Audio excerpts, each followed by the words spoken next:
थेट जाणार आहोत पुण्याला। पुण्याच्या रुबी हॉस्पिटलमध्ये शरद पवार यांना सध्या तपासणीसाठी आणण्यात आलेलं आहे। काही वेळापूर्वी त्यांची जी प्रकृती आहे, अर्थातच जर आपण बघितलं तर खोकला होता, श्वासाचा त्रास होत होता पवारांना, आणि त्यासाठी रुबी हॉल क्लिनिकच्या डॉक्टरांना या संदर्भातली माहिती देण्यात आलेली होती। आणि त्यानंतर आता डॉक्टरांची टीम या ठिकाणी सज्ज आहे।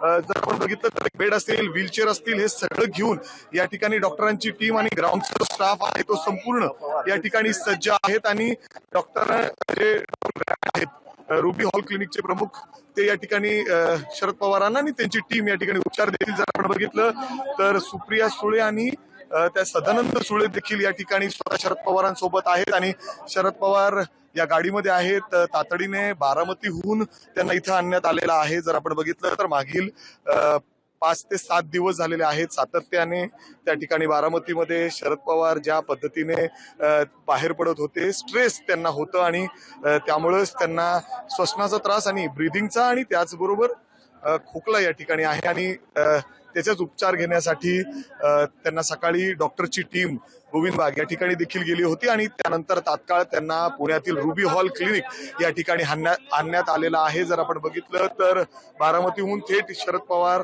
या ठिकाणी रुबी हॉल क्लिनिक मध्ये दाखल झालेले आहेत आणि डॉक्टरांची टीम देखील या ठिकाणी आहेत। गाडीतून ते आता या ठिकाणी बाहेर काढलं जातं आणि वर त्यांना लवकरच हॉस्पिटलमध्ये त्यांच्यासाठी संपूर्ण यंत्रणा आहे ते या ठिकाणी ठेवण्यात आलेली आहे।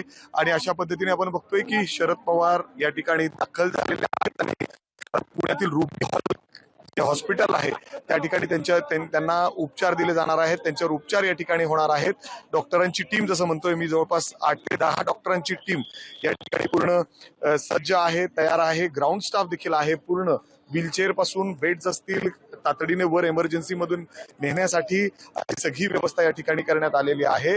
आणि आता शरद पवार हे आपण बघतोय गाडीतून त्यांना बाहेर